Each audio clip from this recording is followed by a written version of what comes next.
And now live from Riverside, Iowa, the future birthplace of Captain James T. Kirk of the USS Enterprise. Another episode of Wake Up USA, a UFO study. Your host this evening, Joe Montaldo. Good evening and welcome to another episode of Wake Up USA, a UFO study, a Stardust Radio production. Now being broadcasted live in SRN 1690, Riverside, Iowa. Welcome to the show, ladies and gentlemen. I hope everyone is having a great evening, great afternoon, great morning, wherever you are on our beautiful blue planet. I got to say, down here in the South was beautiful today, ladies and gentlemen. Gorgeous weather. Had a little cool front come through. Mid-80s, sunshine, no rain. Oh, I don't know. I thought I was in heaven. But enough about the weather. Tonight's guest is going to be Yvonne Smith. I've had her on the show in the past. We'll probably be focusing more along the lines of abduction research, things like that. Types of aliens, stuff her or myself may have worked on in the recent future or past. So, you know, it's just one of those things we'd like to keep up with and trying to keep it flowing, things like that. Also, one other thing right quick I want to talk about before I give over to the news segment. One of the things that's been interesting lately is the shuttle. Have y'all been following the shuttle? You know, the UFO with the space shuttle. Everybody said, first NASA said, well, it's some kind of junk. It's following a space shuttle. And then, you know, a couple of my friends told me, Joe, you heard about the UFO following a space shuttle. It's just garbage or debris. And so, you know, I didn't really think nothing about it because everybody said the same thing. It was some kind of debris or something fell out of the cargo bay and was floating along. The ship, well, today, NASA in its infinite wisdom says, what? What did they say? They don't know what it is. Not a clue. Not an idea, not a clue what it is. Think about that shuttle thing. That's been bugging me all day, too, by the way, ladies. It has definitely been irritating me ever since I read it. Well, actually, Linda read it and told me about it. I shouldn't even take credit for reading it because I didn't actually read it. Linda did. And she had told me about it, and I was kind of like, you got to be kidding me. Now, you'd think by now they would have some idea of what was going on here, who was doing it, or why it was there.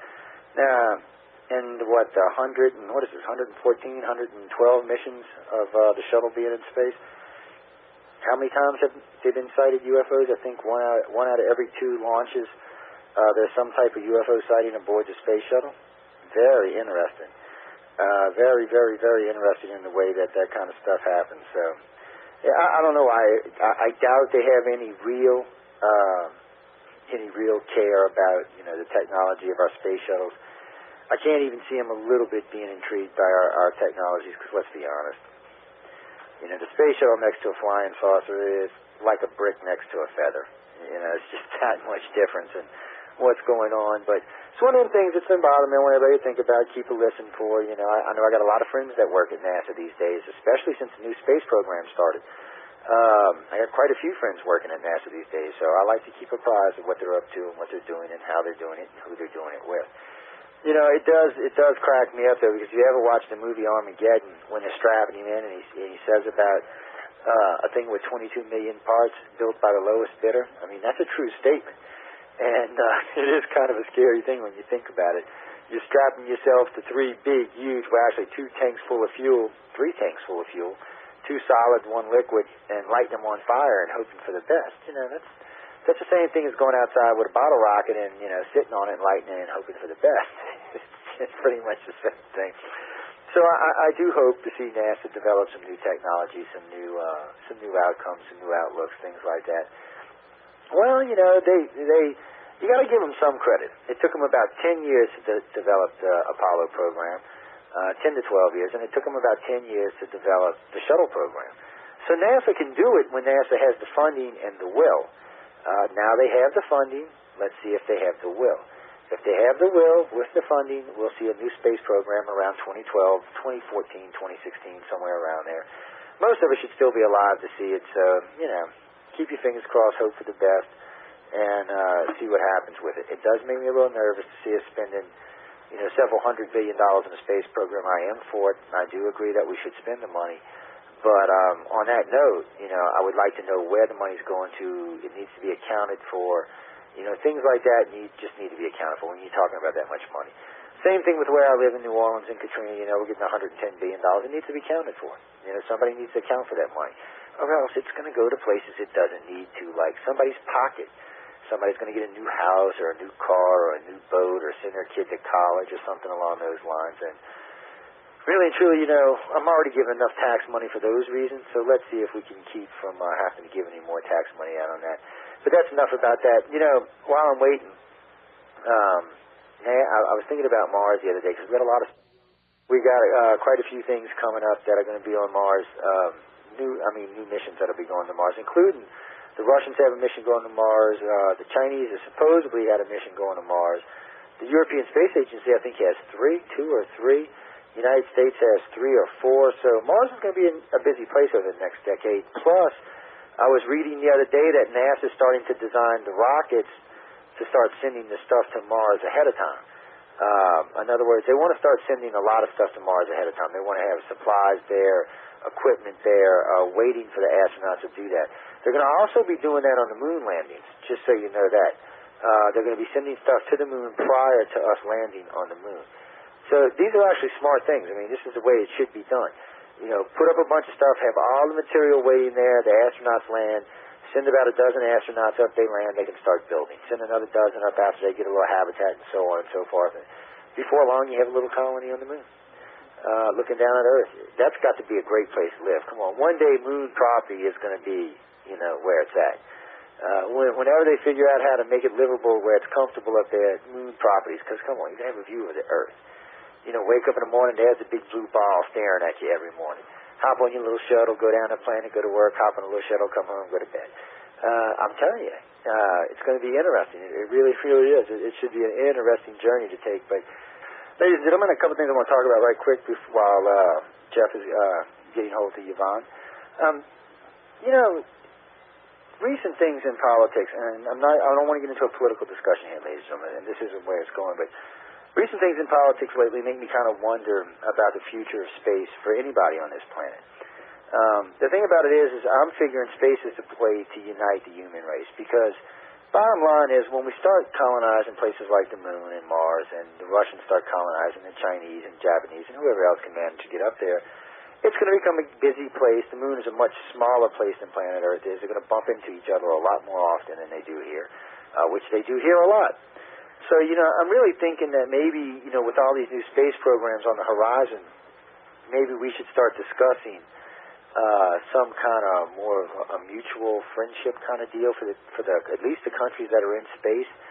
I mean, we should have some kind of treaties with, like, the Russians and the Chinese and whoever else is going to be up there. In case there's an emergency that Americans need help, or if they need help, that we all answer each other's calls.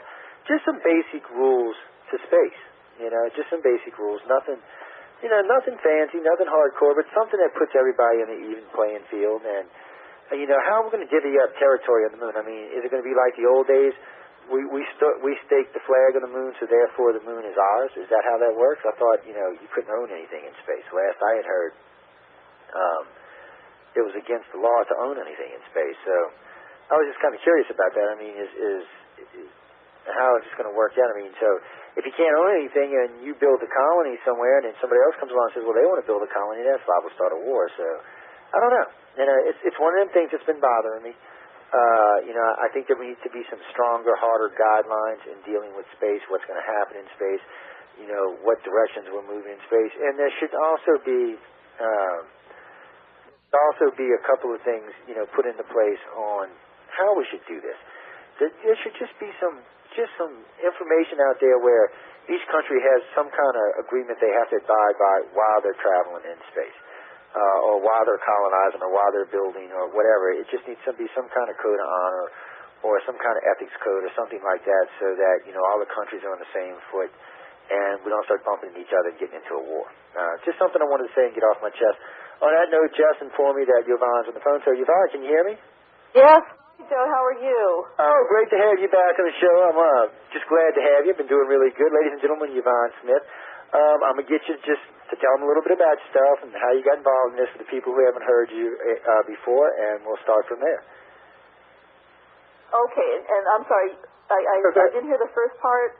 No, I just said what I'm going to do is I'm just going to get you to tell the audience a little bit about yourself, how you got started in this, or why you got into this, and then we'll start the interview from there. That's just for the people who've never heard you before. Oh, okay. Thank you, John. Thank you for having me on again. Thinking about how I got started in it, I think I was just meant to do this life work. Basically, how I started was when my very close uncle, who's like a brother to me, was dying of cancer, and I was with him every day in the hospital. And I wished I had, the tools and more of the knowledge of how to assist him in crossing over. And I started looking into, after he passed, I started looking into hypnotherapy. I just became very interested in the different therapies that you can use with regressive hypnosis, in other words. And I wish I had the knowledge and the training at the time he was dying of cancer to help him. But that led me to begin reading about UFOs and of course abduction, which I had no idea about before. I became a hypnotherapist. So one thing led to another. I met people in the field and opened up my private practice, and here we are. It's just something that I didn't plan, something I did not major in school. It just, I think I was meant to do this work, as I mentioned before, Joe. Yeah, and I agree with you. Well, I try to explain this to people all the time. This calling, whatever you would like to call it, for a lack of a better word, this drive, this need, it's different for different people, but I don't get why it consumes someone's life the way it does. Everybody I've talked to who gets into it as deep as we are, it seems to be all-consuming. It's not a bad thing. I mean, it doesn't, run your life, but it does seem to consume an awful lot of time. And for me, people always ask me, do you feel like you're wasting your time, or do you feel like it's going to be a waste of time? I mean, I really don't. I mean, I feel like if I die and still don't have the answer, at least I was trying. And how do you feel about that? I do agree with you, Joe, that it does, when you get into this field, unbeknownst to anyone, it does pull you in. And I always have felt, the last 15 years I've done this, is that if you're meant to do this work, it's not going to let you go. And myself and my colleagues, I can see when I talk to my colleagues and I see their work, it's such a passion for them and for me, because we feel that we want answers, and we're hoping to get answers in our lifetime. And with my work, I know there are people out there who need support and help and understanding of what's been happening to them all their lives. But when I see the growth and the healing with my clients and my serial members, that's what keeps me going. It's very rewarding. At the same time, it could be very draining, as you know. Yes, I do. Well, like today, I mean, typical day. I'm doing my regular job. I get 3 or 4 phone calls today. I'm talking to Contactees while I'm trying to take care of my construction job, which my phone, and y'all can ask Linda about this, my phone rings on average, 100 times in an 8-hour day. It's just ridiculous. And a lot of that has to do with ufology. A lot of it has to do with construction. But because unfortunately I do use the same phone for both things. And it is funny because, sometimes I'll have a customer call me from one of my contracting things, and, well, Joe, man, I've been trying to get you for 20 minutes. Who you been on the phone with? Like it's any of their business to start off with. I'm like, well, I was talking to one of my contactees, and, they're kind of like, what? What? Right. I understand. I totally understand the reaction, because I get that too. Yeah, it is kind of a funny thing. And, well, it's just, some people really take this quite openly, and they're quite interested in it, and, they want to tell you what they've seen or what they've heard or what they've experienced, things like that. And then some people just take this just almost cruel approach to it, where they have to make fun of it. And of course, I'm kind of a rude person to people like that. I will tell them, I said, what, do you got your education level 5th grade or something? IQ of 6? What's going on here? I said, you don't think there's life in the universe? You're a complete moron. And then they're kind of catching themselves backstepping because they just got slammed, and they're like, what I mean? Don't tell me there's no life in the universe, because you just make yourself look like an idiot at that point. Go ahead, Yvonne. Well, I think what happens, Joe, and you might agree, in the time you've been doing this as well, is when I get people that want to dismiss it offhand or they want to make jokes about it, it's really their own fear of the unknown. And, it really does it could shatter their sense of their own reality if they really looked into this, because really the people that have been brave enough to come forward to talk about their experiences, the public can see that they're very normal, everyday, your neighbor, my neighbor, or coworker type of person. So it really is fear, I think, mostly that drives people to just want to debunk and dismiss these experiences offhand. Yeah, I agree with that too, and I think a lot of it is, and it's like what you were talking about regression earlier, and we tell people all the time when they call us, and they say, I really want to know the truth, and I'm like, are you sure you really want to know the truth? Because it's a good chance that when you regress or when you're in therapy learning to access these memories, that some of these memories may not be pleasant memories. Some of them may be, but some of them may not be. So I tell everyone up front, be sure. I said, this is a lot to deal with. I said, thinking you're a contactee and knowing you're a contactee is two entirely different things. I said, and it's a big step between the two. And that's right. I agree. And they just, so we try to counsel people. We bring them in and we talk to them. We have them come to chat groups and talk, get them to open up. I notice nowadays, since we have a very large online support chat group these days, and I notice as new contactees or new abductees come into the room, they'll sit around. You'll see the same names sit around for 5 or 6 days, sometimes a couple of weeks, and then all of a sudden one day they'll just come in and start telling about their experience, and they'll start remembering things while they're talking, and then the more they seem to talk, the more they seem to remember.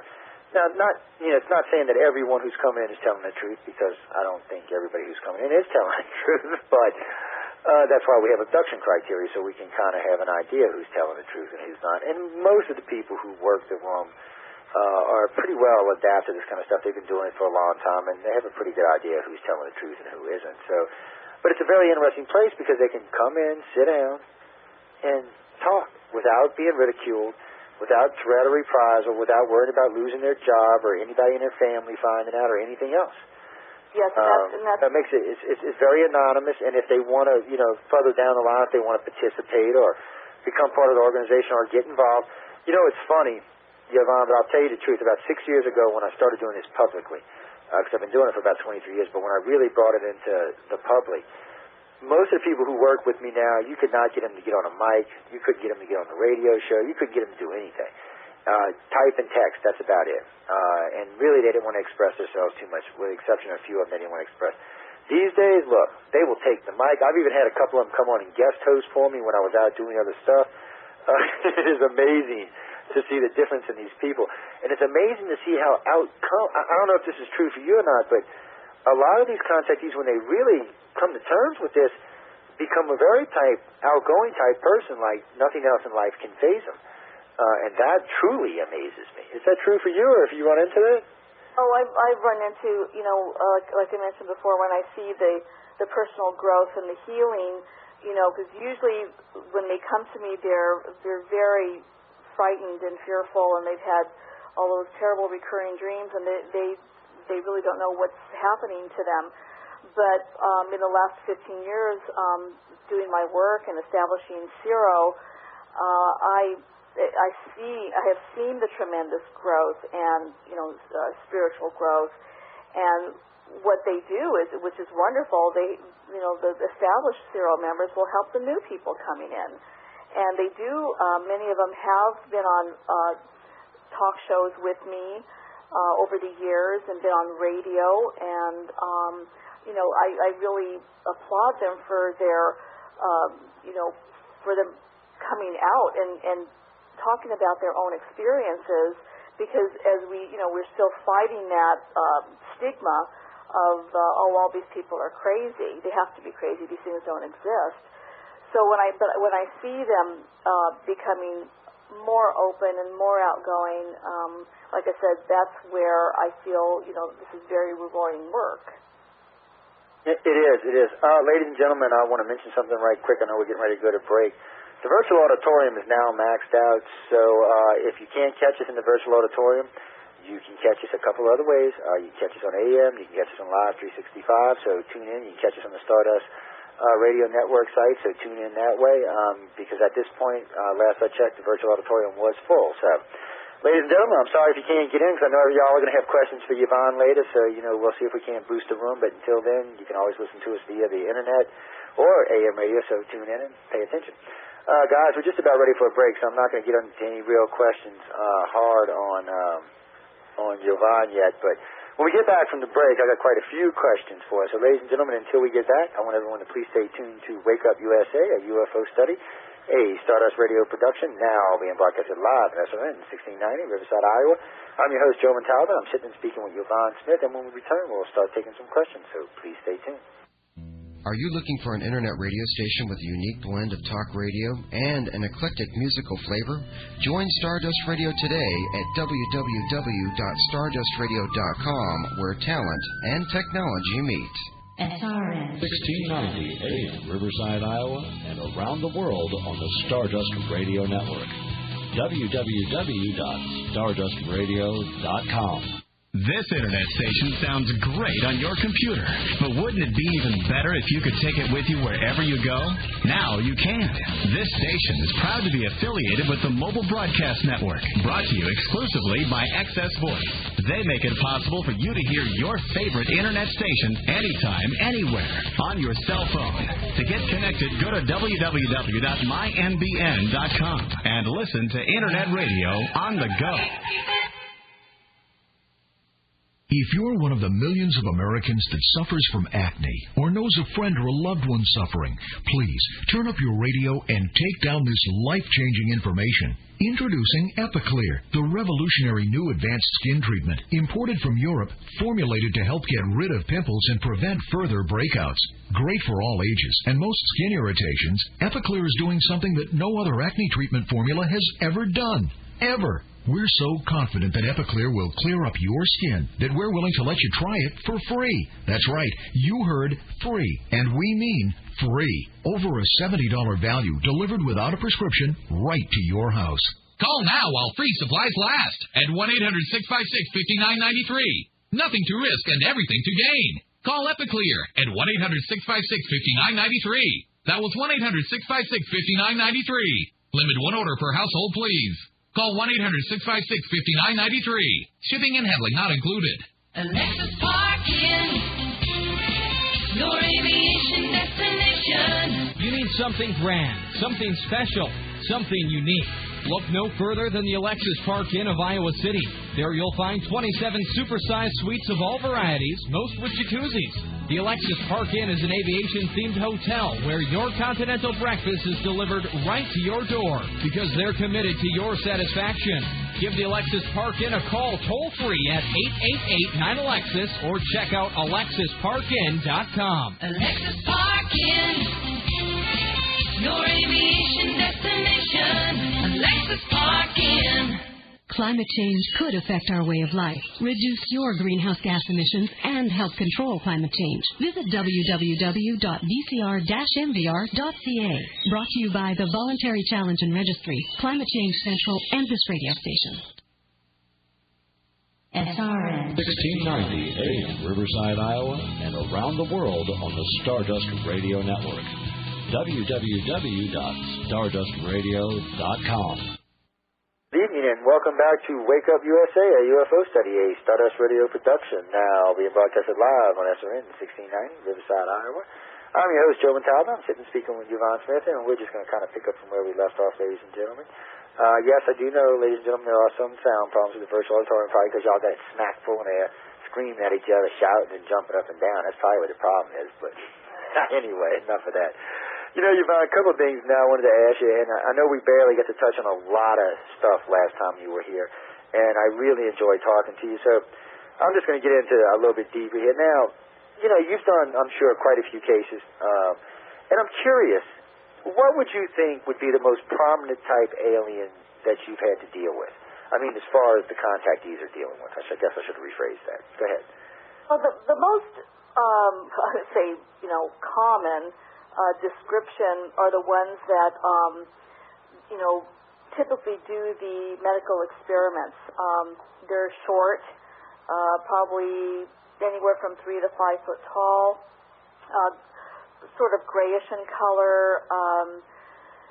Of course, the large dark eyes, hairless, no nose, no mouth to speak of, and where also there's no discernible, where you can't tell whether they're a male or female. So those are the ones that basically do the abducting, taking people out of their cars or their homes, and performing the experiments. We have also descriptions of many others. The taller alien types who seem to be a little bit more in charge, a step higher maybe than the small gray aliens. I have descriptions of very light or light beams, I guess we could call them, which look like they're illuminated within themselves. There's others that have wear a uniform, a very tight-fitting uniform, sometimes with an insignia on them.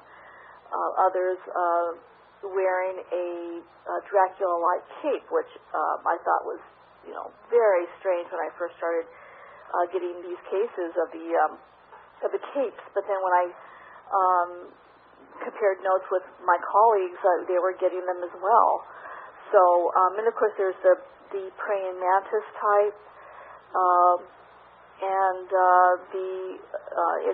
in not every case that I have, but there are the reptilians, which of course, they're very frightening to look at, and they've also worked side by side with the gray aliens. So there's several different descriptions over the years of the different types of aliens.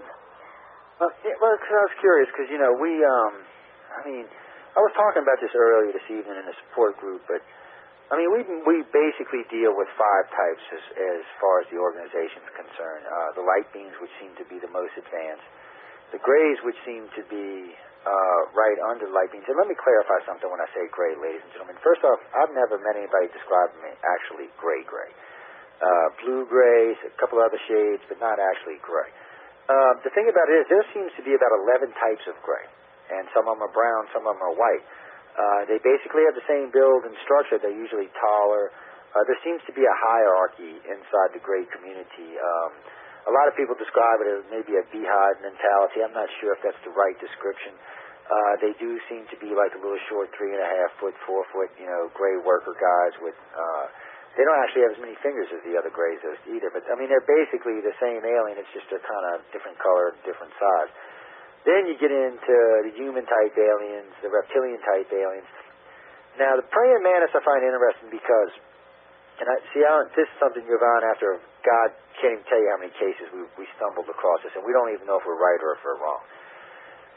We had gotten a lot of descriptions of this praying-type mantis that instilled this unreal fear in people. And a lot of times it was associated with the reptilian contact, but not always. And the thing about it is we had a couple of contactees said they remembered being in an area where they could see this thing. And they were watching it, out of fear. They were just staring at it. It was just petrifying to them. And the thing wasn't actually doing them anything. It just, they were petrified. And the thing of it is after I talked to about a dozen of them, they said they noticed it didn't move. And when it moved, it seemed animated. Then 2 different contactees within a day of each other actually walked up and hit the thing. Kind of pushed it. And so after they did it, and we had talked about several other ones that thought it, they're under the impression that this isn't actually something that's alive. It's more like a prop used to instill a certain element into a person. Now, I don't know if this is true or not. I don't know if this robotic one is based on a real one or not. I did find it very interesting. 12 cases is not enough to, say thumbs down or thumbs up on anything. It does give you an idea. It is something new to think about, but, like I said, 12 cases isn't really enough. Out of as many as we've done, if we've only got 12 we've heard about, we have to kind of wonder, at this point. Sure, of course. it's just, the more cases you get into, the more pieces of the puzzle you get, and the more you really understand what's going on. Agendas, I've had a lot of people on the show over the years, 108 shows with probably 80 original guests. The thing of it is, when you talk about the alien agenda, and I don't know how true this is for you or not, Yvonne, that it seems like you either have a dark agenda, and when I mean dark, I'm not meaning absolutely, totally disaster for the man, but a dark agenda. And the other one seems to be kind of more aimed at helping us.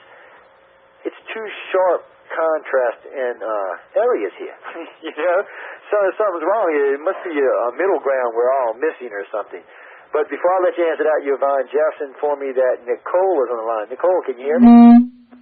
You have a question for Yvonne this evening? Oh, yes. Okay. Hi.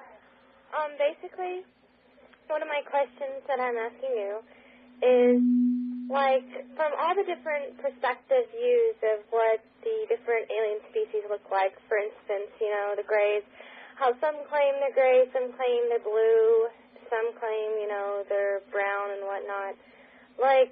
Everyone has different views, right? Correct. So, haven't you guys ever got, super different opinions and maybe tried to put them all together to try to figure out maybe that there's different types of Greys instead of just one certain species, and that, maybe the certain types of light beings and Palladians and stuff like that may actually be interconnected instead of being totally, different and not knowing of each other. They might actually be sort of interconnected, a lot like the human race is with, the different types of humans, That's interesting. What do you think, Yvonne?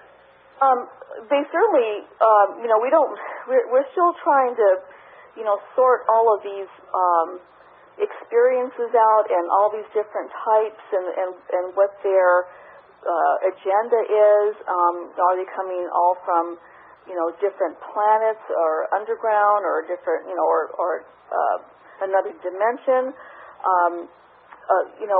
We certainly have seen them, however, all in one, I'm going to say, on the craft, working side by side. The human-looking ones, which we feel they are the hybrids, working along with the, and I hate, it's become so, commercial when we call them grays, and you're right, they're not really gray, but this is, I think the best description that someone can give under a very, extraordinary circumstance. They've been seen side by side. The praying mantis with the small gray beings, the worker beings, and the human ones. So they could, very well all be interconnected. What we're trying to figure out is their ultimate plan, what their agenda is. I mean, as humans, I think we all want to put everything in a nice, neat little box. Okay, they're malevolent. No, they're benevolent. They're here to help us. No, they're not. I believe in the last 15 years doing this work, I don't believe that they've come down here, just to help us.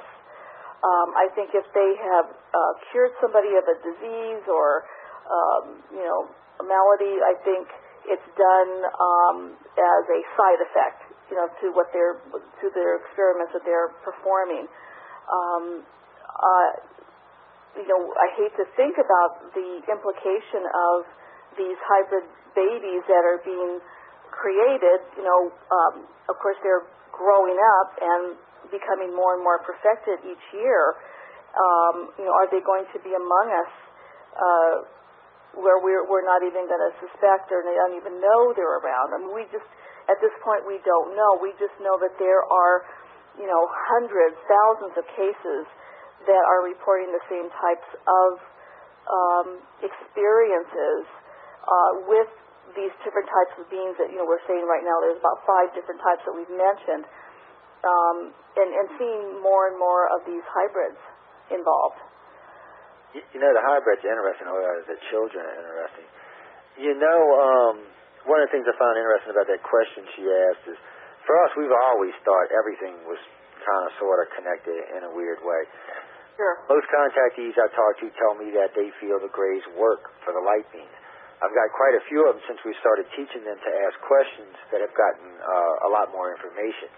It's information we do discuss and we do talk about because we've had, several hundred contactees now come back with the same information from the same questions. So you can consider it pertinent evidence or pertinent information, but still, I'm skeptical because over the years I've learned that ET doesn't tell the truth. ET does lie. They don't always have our best interests at heart. Sometimes they do, sometimes they don't. And this is why I tell people all the time, it is their agenda. It's not our agenda. It is their agenda. I totally agree. So it is their agenda. And, they've been coming down here and doing this for a very long time. And the thing is that, and you probably know in the work that you do, that's where I'll say the abductee or the experiencer really becomes angry about the fact that they're not asked permission. They are taken against their will and they're, experimented on, and they're frightened and they can't talk to anybody about it. They feel violated by the beings, and then they turn around and can't talk about it to their friends or family because the society has told us for the last 50 some odd years that UFOs don't exist. So, with disinformation program and misinformation, people are still afraid to talk, unfortunately. But it is their agenda, Joe. I totally agree. They just, a lot of people do seem to be, it's better now than it was 10 years ago or 20 or 30, but, it's not as good as it was in the 50s. All right, let me be honest with y'all, ladies and gentlemen. In the 50s, 1 out of 4 people would discuss this subject matter openly in like a cafe. In 1980s, that was 1 out of every 100. Now, the last poll I heard that was done in 2000, it's 1 out of 7 people in the United States will discuss this in an open area. Of course, I'm sure I'm one of them because I'll talk about it anywhere. I don't really care. I'll discuss it anywhere. But getting back to that question, because by the way, ladies and gentlemen, while I'm thinking about this, when you call in, remember turn your radio down, because if you don't turn your radio down when you're talking, you're going to get feedback. I just wanted to mention that. I know just one of those things I wanted to say. But, getting back to the question, it's just really and truly when you think about these aliens, you think about some of the things they're doing. Yes, I'm telling you, I've heard many good, many good contacts. But even the ones with good contacts said just what Yvonne just said. They would like to be asked, okay? Most contactees, if you ask them whether they have a good or a bad experience, by the way, it doesn't matter. If you ask them, would they stay a contactee? If they had to give it up, if they had a choice, would they give it up? 95% of them say no. They would keep the contact, okay? This amazes me in itself. But yet, the thing that makes them most mad, besides some of the lovely things they perform on you, is the fact that they don't ask. And they don't ask anybody. Regardless what level contactee you are, whether you're an abductee, a contactee, a keeper, or even higher than that, they still don't ask. They don't feel the need to ask. The best you can hope, they think of us as children. Most people say they feel like a pet, okay? But I'll be nice and say children. But that is the highest level they will grant us. They really do not think that we're intelligent enough to grasp most of what they're doing, to understand most of what they're doing. They will discuss their plans and agendas with contactees, but most of them don't even have a clue what they're talking about. So it's a tough one. And, you have to remember perception is an important thing here. It's why it took us so long to find out what a gray really looked like. Because people see something, and everybody's going to describe it 50 different ways. So you have to really start asking questions like, did they have fingernails? Do they have eyelids? What do their eyes really look like? What color is their skin really? How does it feel? Not so much an overall description of what happened or overall description of alien, but details, because that makes the individual focus. And when those details start adding up that everybody's saying the same thing about the mouth or the teeth or the fingers or the hands or their feet or their eyes, then you realize you have something. But ladies and gentlemen, that is the only way to really do it. Because let's be honest, people lie too. Do you have that problem, Yvonne? I know I'm hogging the mic here, but do you have that problem? With people. I get the damnedest things people come up and tell me some of the damnedest stories. But go ahead. You mean making up stories, or what do you mean? Well, yeah. I mean, do you have any people coming in and just making up stories? No, I don't. I just had, very few over the years where, on the phone, pretty much I could tell whether a person's truly had, a genuine UFO abduction. I've come across very few people that are insincere and are purposely trying to, make up a story for attention or publicity. As you know, these people that have had these experiences, most of the time, the high percentage of them do not want to come forward and be public about it. But it's like being a detective. You can tell when someone calls and begins to talk about experiences that I could tell this person needs to be referred to a therapist, or this person is not having whatever this person is talking about. They're not having an abduction experience. I just had that experience last week with a new person that called me. But I find most people are sincere, Joe. Well, I guess it's because of the amount of cases we deal with these days. When I first got involved with this, I never really had anybody that was trying to fraud or fake it. But I guess now, because we do a lot of this in the open public, that we just get people who want to. It's probably 1 out of every 8 that apply to the organization. Most people won't apply. A lot of people will go take the questionnaire, the 50 questionnaire, and they'll be kind of intrigued after they take it if they hit like 25 or more of the answers. And a lot of people hit 40 or 50 of them. They'll usually fill out an abduction report, send it to us. We'll dispatch it to one of the investigators, and then they'll just take it from there. But these days, to be honest with you, the things that we do the most of is document and try to help.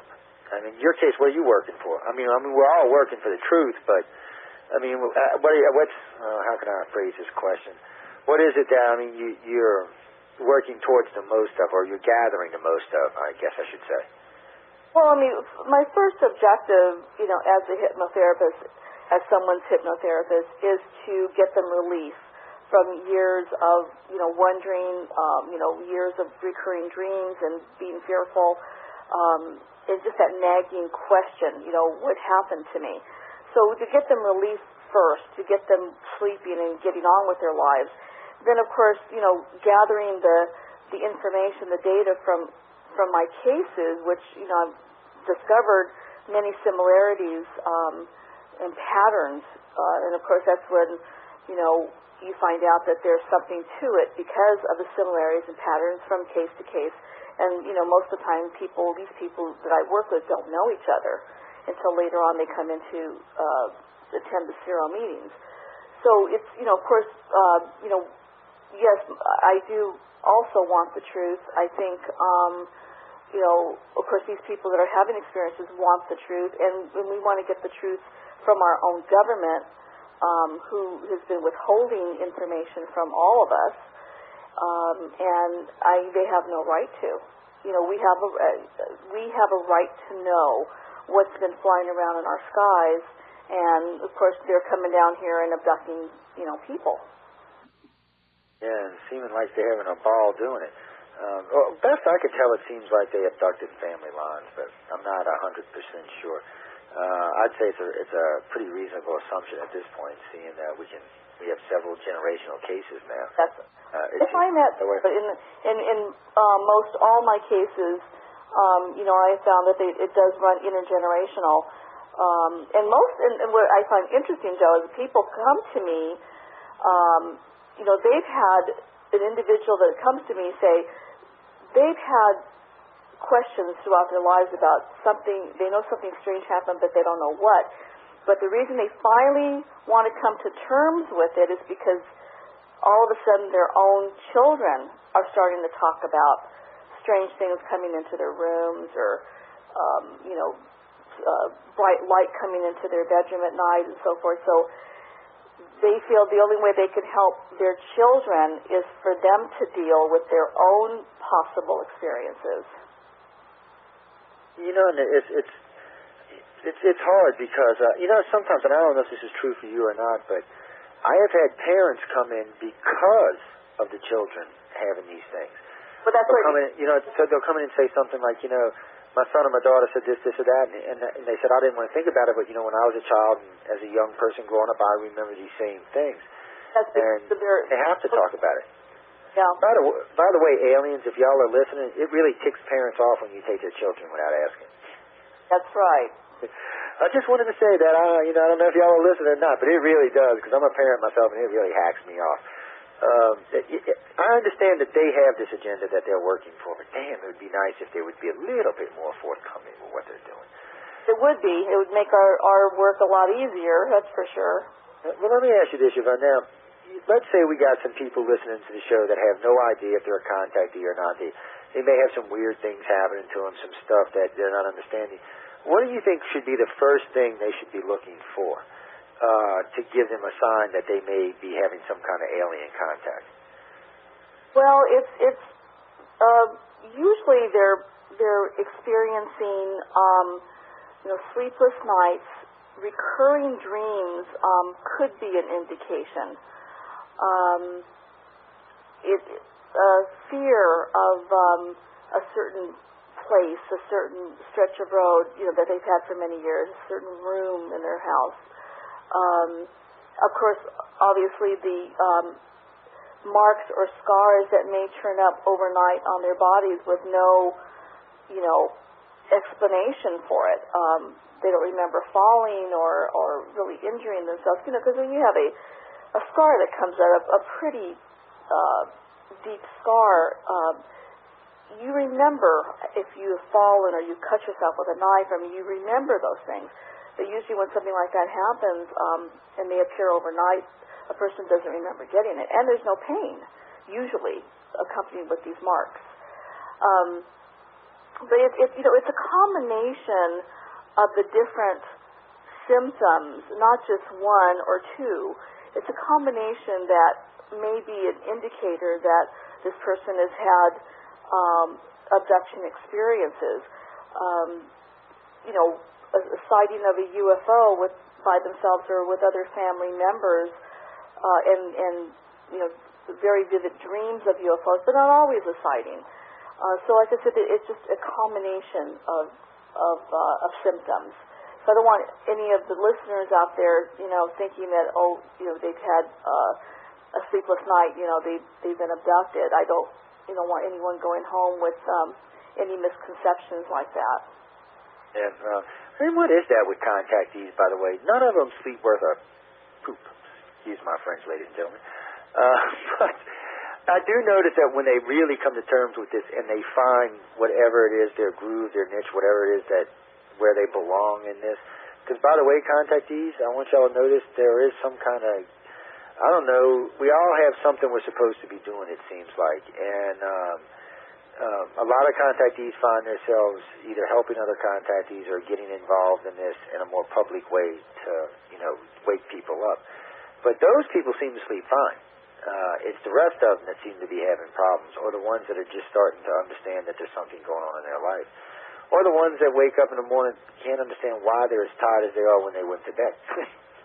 They're like, what is this? And I've had quite a few contactees tell me that they go to bed, get a full night's sleep, 8 hours, and get up in the morning and feel like they were just as tired as when they put their head down. That's because you actually want to sleep for at least 5 of those hours. But anyway, I just wanted to bring those kind of feeling like, many times they say, I feel like a truck ran me over, or flu-like symptoms, accompanied sometimes with a very vivid dream. So there's several symptoms. Is it, now I've seen something that went by in the text a few minutes ago in the virtual auditorium that kind of interested me.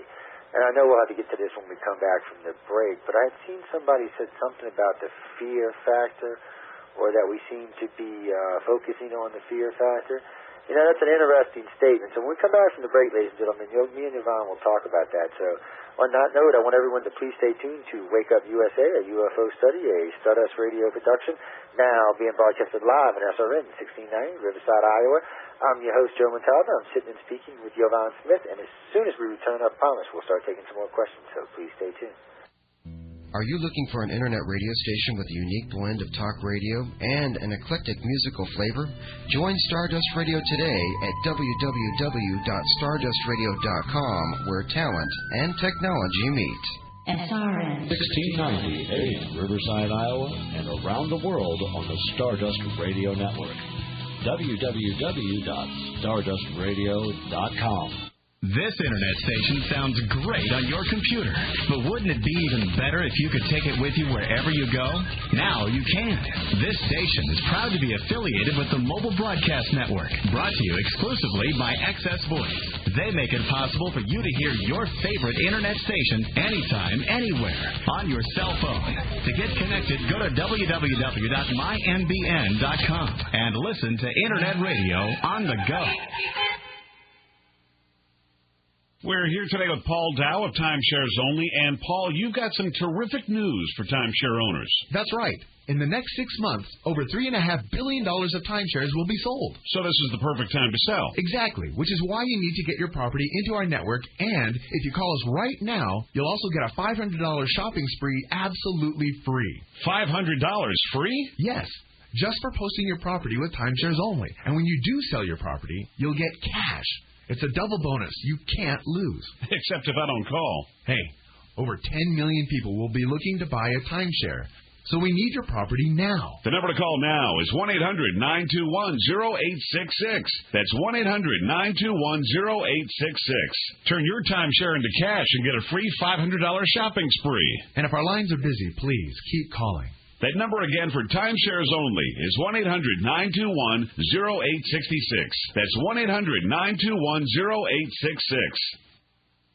Is life moving too fast? If you're self-employed or a small business owner, you have no choice but to move as fast as you can. Sometimes you move so fast you don't take a close look at life's details. When was the last time you looked at your health insurance? If you don't have health insurance or if you have the wrong coverage, serious medical bills could mount up. That's where the Mega Life and Health Insurance Company comes in. We provide affordable health insurance for the self-employed and small business owners. If you don't have health insurance, call us. If you have coverage, call anyway. See if we can give you better coverage at a better price. Stay on track for affordable health insurance designed specifically for the self-employed and small business owners. Call 877-735-6460. That's 877-735-6460. Home office located in Oklahoma City, Oklahoma. Not available in all states and benefits may vary by state. Association membership may not be required to obtain insurance. Call 877-735-6460 for details. Alexis Parking, your aviation destination. You need something grand, something special, something unique. Look no further than the Alexis Park Inn of Iowa City. There you'll find 27 supersized suites of all varieties, most with jacuzzis. The Alexis Park Inn is an aviation-themed hotel where your continental breakfast is delivered right to your door because they're committed to your satisfaction. Give the Alexis Park Inn a call toll-free at 888-9-ALEXIS or check out AlexisParkInn.com. Alexis Parking, your aviation destination. Alexis Parking. SRN 1690 AM, Riverside, Iowa, and around the world on the Stardust Radio Network. www.stardustradio.com. Good evening and welcome back to Wake Up USA, a UFO study, a Stardust Radio production, now being broadcasted live on SRN 1690, Riverside, Iowa. I'm your host, ladies and gentlemen. I'm sitting and speaking with Yvonne Smith, and we're going to start getting some questions here in a few minutes. We were having an interesting conversation at the break, and her name was Commander Cato, Yvonne. Now I remember, now that we're not at the break anymore, I remember her name. Okay, that was smart. It was Commander Cato and Roy Timms, and Dr. Leo was doing the hypnosis and the work with him. And if you just got to hear this case, you'd just flip over and laugh your butt off. But one day I'll see if I can find an archive for you and send it to you, because it's just funny as can be. But anyway, enough about all of that stuff. Okay? A couple of things. You know, we were talking about abductions and some of the things to look for, and it's crucial that y'all understand what to look for. And it's crucial that you know that, you know, you can use regression, you can use a lot of things. Personally, you know, I'm funny. I use hypnosis as a last resort measure. I like to try everything else first, and then I'm very, very, very strict on how we allow regression. Now, I know Yvonne does regression, and she actually probably does way more of this than I personally do. So, when you're doing a regression, I mean, what's a typical regression take, Yvonne?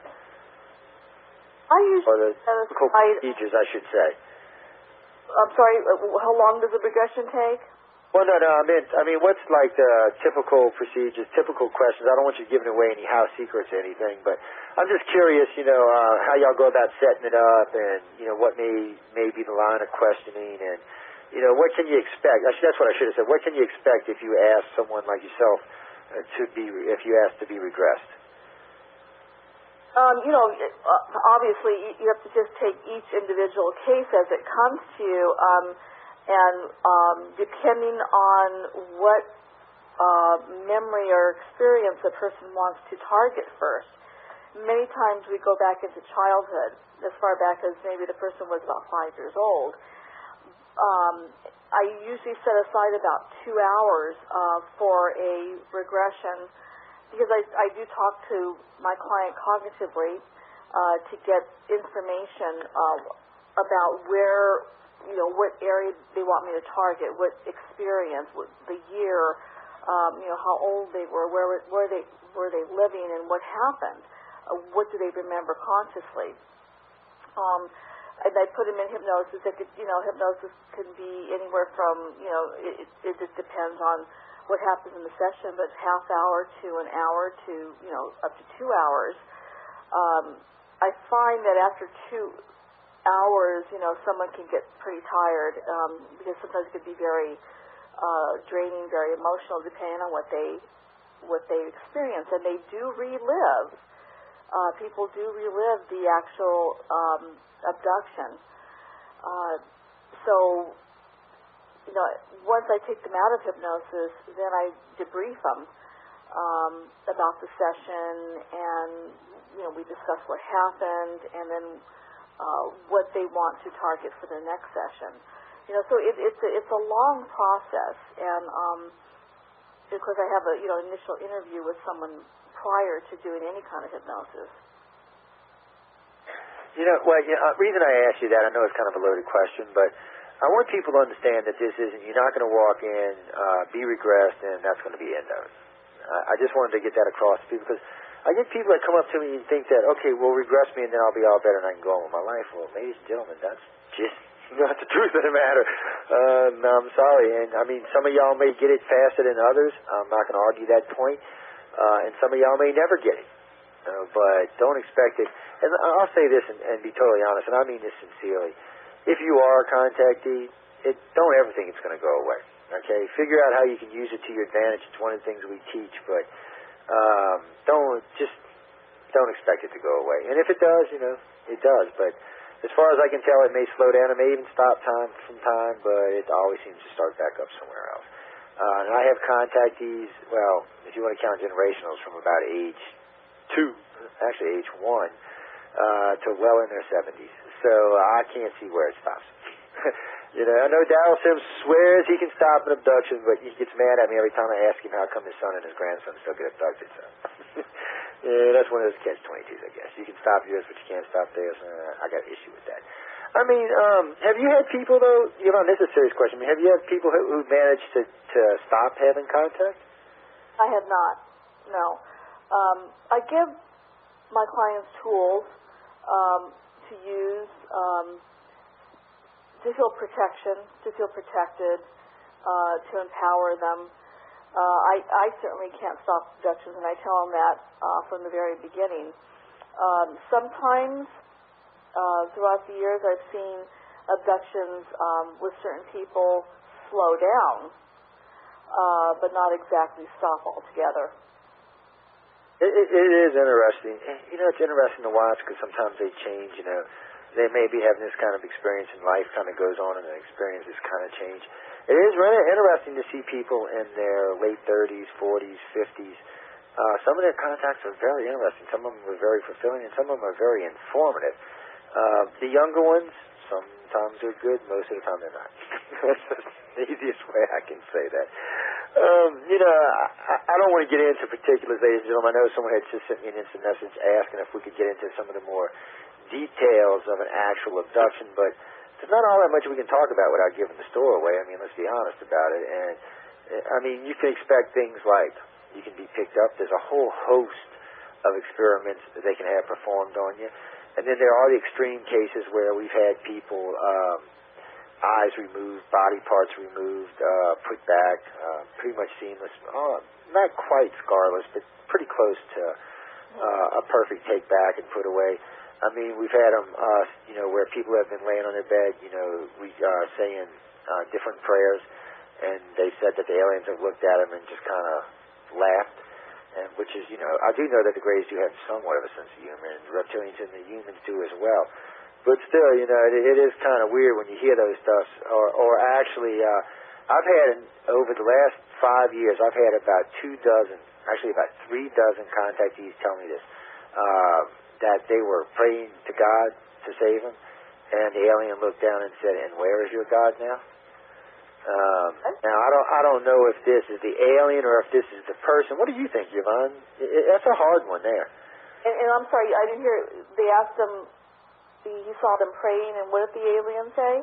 Yeah, the alien said, looked down at him and said, "Where's your God now?" And when I heard that, that just sounded. I mean, maybe the alien said, I don't know, but it sounded like maybe something that might have been being pulled out of their own psyche. It could be. I've not had anybody tell me that, at all. But it's whatever the person wants to use to empower themselves, whether it's prayer or a white light of protection, or it's whatever they use. And if they want me to give them suggestions for empowerment, I do that right before I'm ready to bring them out of hypnosis. But I've not heard that at all. It could come, like you say, within their own psyche. It's very hard to tell. And and I have found over the years that when an abductee or experiencer asks their abductors a question, they really don't get straight answers. So I feel take what you've been told with a grain of salt. Just kind of file it away, and we'll see if it makes sense later. And that's you couldn't have said that any better. I mean, that's how it is. Take it with a grain of salt. We tell people keep a journal, keep a log. We tell people keep a journal of their dreams because you never know what you're going to get out of them. But it's one of those things that you just have to remember that don't expect everything to be truth just because they're extraterrestrials. Don't expect everything that comes out of their mouth is going to be the truth. Right. And don't expect that everything they're doing is to benefit us. And I'm not going to argue with the people out there that have good contact. I do believe that there are good contacts. And I do even believe that there are some good benefits from contact. I'm one of the people who will tell you I believe that. But I'm telling y'all, ladies and gentlemen, there's something else going on, and it's not near as pleasant or as near as sweet as we'd all like to think it is. But what do you think, Yvonne? I guess I shouldn't, just hog that. What do you think? You think? Oh, yeah. Well, go ahead. I'm sorry, ask the question again, Joe? Well, what I was thinking was, me and you have talked about this a few times, and even this evening, but as far as is the ones being good, that's fine. I mean, there's good stuff going on, but, what I was trying to get across to people is there seems to be something else. Maybe dark is not the right word, but there seems to be something else that is going on that I would have to personally say is not to benefit man. As we discussed this before, Joe, it's, they have their own agenda, definitely. I don't believe that they're here only to help us. I know that almost every experiencer that I've worked with has been told about, that we're destroying our planet, that we have to be much more aware of what we're doing to ourselves, which Okay, that's a good message for us. That could be a positive message for us. You know, for us to be aware, to take care of our surroundings, our planet, and so forth, our natural resources. But they're not coming down here just for that. They definitely have a plan, and this is what we're all wondering about. What is this ultimate plan? And I truly think it involves the hybrid program. Because they take ovum, because they take sperm and skin samples and so forth. I think it revolves around the hybridization program. And yeah, I think it does. Oh, I'm glad you brought that back up to the hybridization program, because a lot of people ask us, what are we talking about when we're talking about that? That could actually be a couple of things, ladies and gentlemen. Let me ask you this. I mean, have you had any of your contactees talk about seeing their, well, I hate to call them their children, but have seen children or have seen like hybrid children? A lot of times these people do think that they're their children. I'm not sure if they are or if they aren't, but have you had that happen with your contactees? Oh, all the time. Men and women are taken on the craft and shown many times taken into a room. And there's just a wall full of little tanks filled with what looks like water, but it's thicker than water as they describe it, with these babies floating. And men and women are told that this particular baby is theirs, and they have to love it and nurture it, because it'll die if it doesn't get nurture and experience the bonding. Because I feel, or I know from the data that they have, they do not, these aliens, whoever they are, wherever they're from, do not have that human bonding that we experience down here with our families, with our children. They seem to be incapable of it. So when people are taken aboard, they're even given children or babies to hold, and often these other beings are surrounding them and almost watching this bonding experience with this baby and this experiencer. They're told it could be her baby or it's just a baby, and usually the baby is not completely human looking. It's very frail looking, with unusually larger eyes than a normal human newborn baby. So this happens time and time again, and then they're taken aboard again and shown adolescent children or hybrids. So they're taken almost at each stage of development,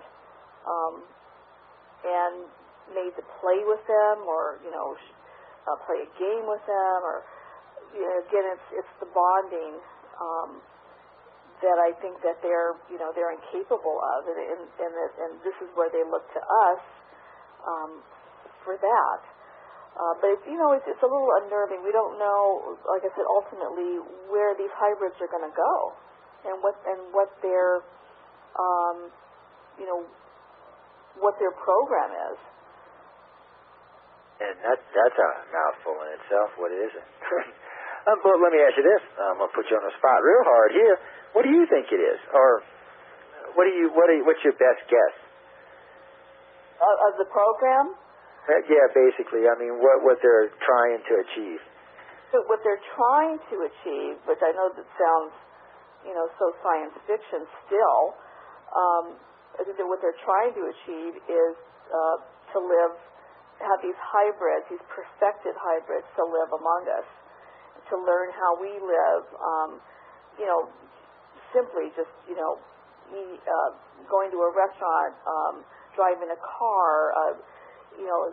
This is, I think that's what their ultimate plan is, for them to live down here among us. Why? That's another question. We don't get answers from this, Joe. We have to go to the next question. Why do they want them to live among us? Okay. I didn't mean to cut you off. Go ahead. Are we humans, going to eventually be eliminated, one by one, and have these hybrids take over? I mean, I'm just guessing. I mean, I have no definitive answer for this, but and it sounds, I always hate to bring it up when I'm doing an interview because it's just, people are still trying to grasp, and we're still trying to, bring to the mainstream media and audience that UFOs are flying up there. They're also coming down here abducting our citizens. People still are trying to grasp that. So, bringing up the hybrid program, sometimes I think, it's just, that's way too advanced. I agree. We have what we call UFO 101, UFO 202, UFO 303, UFO 404, and 505. And we literally mean that because some people are ready for 101, some are ready for 202, and so on and so forth. And radio shows you can get a lot of information out on, but for people like myself and you and quite a few of the other guests, it's hard because we talk about this same thing quite often. So for us, it's kind of old news, but when we get, a chance to sit down with each other and talk, like at the conferences and stuff, then you'll hear, like, UFO 505, like with myself, David Jacobs, and, what's the old guy's name? I forgot his name now. But anyway, the three of us, he was giving a lecture with David Jacobs at the conference. And that was Bud Hopkins. Yeah, Bud Hopkins, thank you. I can't believe I couldn't remember Bud Hopkins' name. He's going to kick me next time he sees me. But anyway, the three of us were having a discussion, and it was a private discussion, even though it was at a table. Well, David kind of looked at me, and I looked up, and there was 20, 25 people standing there, kind of got their head bent, trying to listen to what was being said, because it was truly a much deeper discussion than you're going to hear anywhere else. I got to be honest about it, because it was a discussion that was really more of a meat and potatoes kind of thing. We didn't need to talk about all the other stuff. We're already aware of all of that stuff. We were more interested in the breakthroughs and what we had each found recently, what kind of patterns or things that we had seen that may help each other to understand this better. Because what we do, ladies and gentlemen, and this is the truth of the matter, we're all collecting pieces of the puzzle. None of us have all of them. Some of us may have more than others, but none of us have all of them. So as we meet and talk, we're kind of swapping pieces of the puzzle, hoping that we get some kind of coherent picture out of this. That's the layman's terms, the best way I can explain it, the easiest. What do you think, Yvonne? You're right. I mean, it is a tremendous puzzle that we're all trying to piece together, and we know that these experiences are happening. We know it's a physical event. It's not in someone's mind. They're not making these stories up. We just have enough data now, enough cases to draw from, and we're just trying to figure out why this is happening. I'm hoping that we get answers in our lifetime. I don't expect our government to come forward with any kind of, news or breakthrough or, the truth. I really don't. We had that big hoopla coming in the year 2000 that, the government was going to come forward. And it didn't happen, and it's not going to happen. I don't feel it's going to happen. Not in our lifetime. I catch a lot of stuff for giving Dr. Greer a hard time, but I did. I told him, I told him to his face, I liked his idea and what he was trying to do. I told him I never thought it would work, and I thought that it was going to end up in the long run hurting us more than it's helping us, and I was right, and he was wrong. But anyway, enough of that. I won't even get into that. Who we have? I see Linda's got her hand up, so let me keep it. Why don't you come up, give us your first name and location, and you're live on the air with Yvonne Smith.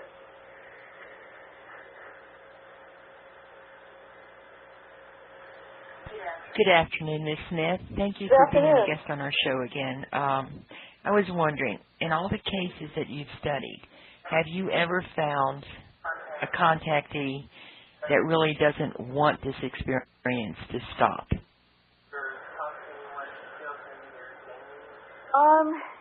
Maybe they're I guess I have had being part of this.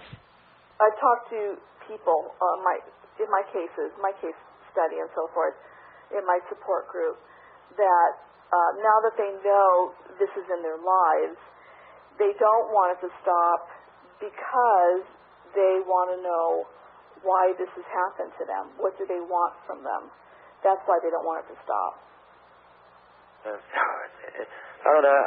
It's weird. I don't know. I'm just going to leave that alone because that'll just get me in trouble. Someone just asked me who's the highest profile abductee you know. I'm like, now what kind of question is that? I wouldn't even know how to answer it. I mean, do you know anybody who's come forward that's high profile that says they're a contactee? And, in the past few years, of course, there was the famous case of Betty and Barney Hill.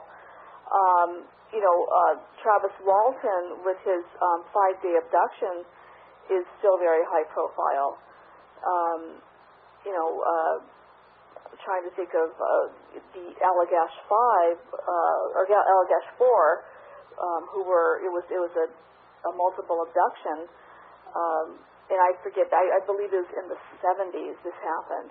So there have been famous abduction cases. I have one of abduction of 2 brothers from Knoxville, Tennessee, that were abducted when they were 4 or 5 years old, and the one brother is still having ongoing experiences, and another brother is just receiving tremendous information. So, there's just it just keeps going on, and the more we delve into this, like I said before, the more questions we have. Yeah, that's true, and it always comes back to that. The more we ask, the more we need, the more questions we get. You start out with one question, you end up with 50. You're like, okay. And don't get me wrong, ladies and gentlemen, there are some answers. Okay, I mean, there really are. One of the answers is yes, the planet is being visited. Without any reasonable doubt, if you do your homework, if you really do your homework, you'll know this planet's being visited beyond any reasonable doubt. And you'll know it's been being visited for a very long time. As far as abductions go, that's harder on people because the physical evidence is very limited. Even though there is some, it's still very limited. Let me ask you this. Have you had any people that have had missing baby syndrome, or maybe that's not a good way of calling it, but, where they had gone and seen a doctor said, yes, you're pregnant. At the 3rd month, they just weren't pregnant anymore. Have you ever had any cases like that? Yes, I've had cases like that. Some people have taken the home pregnancy test. It says it indicated that she was pregnant, and then, going to the doctor and discovering, yes, okay, she gets a confirmation again, and in about maybe 3 to 4 months, and I'm just getting this from the top of my head, so I don't have all my case files in front of me, but about 3 or 4 months into the pregnancy, all of a sudden, the fetus is gone. She experiences bleeding, or an indication that something was wrong. And I know my colleague Bud Hopkins has many of these cases. In fact, he's came out with this. I'm not sure if it was in the Missing Time book, but once again, these cases are very unnerving. These babies are being taken and being manipulated, I'll say, on the craft, and maybe this is part of the what's being shown to these experiences when they go on onto the craft. It's just, we're wondering, why are they doing this? And what gives them the right, really, to take someone's baby. Well, I'm assuming, and maybe I shouldn't make assumptions, but I'm assuming at least some of these people who are seeing babies on board the ship, these are the babies they're seeing. Now, I'm not going to say that. I don't think all of them, but certainly, certainly some of them are. They're definitely. They take these children. They're manipulated. They're going to be half alien, half human. Many experiencers also have that experience of having to. I hate to say it, but having sex with the alien to produce one of these hybrids, And I also stay away from that, part of the research, and especially when I've done talk shows over the years, because, this is a very sensational topic as it is. And then when you throw sex in the mix, and it really has nothing to do with sex, it's all having to do with their agenda, people out there, some people out there want to just exploit it. Isn't that the truth, too? Yeah, I know. It's like when you bring up the religious part with this, people just get insane. I mean, that's why we do everything we do these days. We make sure that it's kept to a G-rated format because that limits some of the stuff that can be said. If it's something we think is a material that shouldn't be in a G-rated, then we'll, have a private meeting or over a private room or something along those lines. But we do that intentionally to keep people from getting into those areas. I know we're getting close to the break, but I had seen a couple of interesting things scroll by in a virtual auditorium, and I wanted to mention this to you. I'll let you think about it after the break. But I've had a couple of people ask things like they had gone and seen their doctor, I guess the gynecologist or something, and they said they had children before, and one of the women said they hadn't even had sexual contact yet at the time, and the doctor said she had at least one child. I've seen another one in there that said the doctor said she had at least 3 children. She's never had any. And I was curious if you'd ever run across that, but I know we're getting close to the break, so I'm going to probably wait till we come back to the break to let you answer that question, Yvonne. On that note, ladies and gentlemen, I want everyone to please stay tuned to Wake Up USA, a UFO study, a Stardust radio production, now being broadcasted live at SRN 1690, Riverside, Iowa. I'm your host, Joe Montaldo. I'm sitting and speaking with Yvonne Smith, and as soon as we return, we'll start taking some more questions, so please stay tuned. Are you looking for an internet radio station with a unique blend of talk radio and an eclectic musical flavor? Join Stardust Radio today at www.stardustradio.com, where talent and technology meet. This internet station sounds great on your computer, but wouldn't it be even better if you could take it with you wherever you go? Now you can. This station is proud to be affiliated with the Mobile Broadcast Network, brought to you exclusively by Access Voice. They make it possible for you to hear your favorite internet station anytime, anywhere, on your cell phone. To get connected, go to www.mymbn.com and listen to Internet Radio on the go. Quicken Loans knows when your mortgage payment is too big, it follows you everywhere. Hey, guys, where are we going? Hi, Big Mortgage. Dad and I are going car shopping. Not without me. Oh, for Pete's sake. A mortgage payment that's too big can drive every financial decision you make. Scooch over, little man.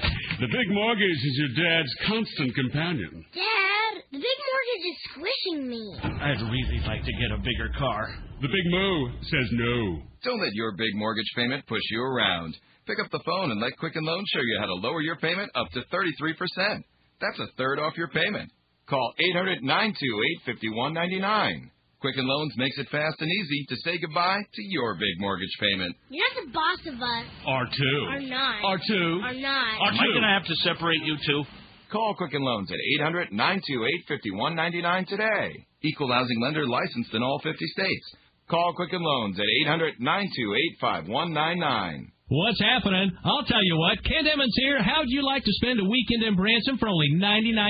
That's right. You and your family can now relax in Branson for only $99 or take the honey for a quick romantic getaway any weekend you choose. This amazing vacation offer includes 3 days, 2 nights in a great hotel, breakfast every morning of your stay, preferred show tickets, and hundreds of dollars in coupon savings all around town. You know Branson, Missouri's got amusement parks, world-class golfing, beautiful lakes, endless shopping, and more live shows than Vegas. So give us a call now at 1-866-338-1410. Branson for $99.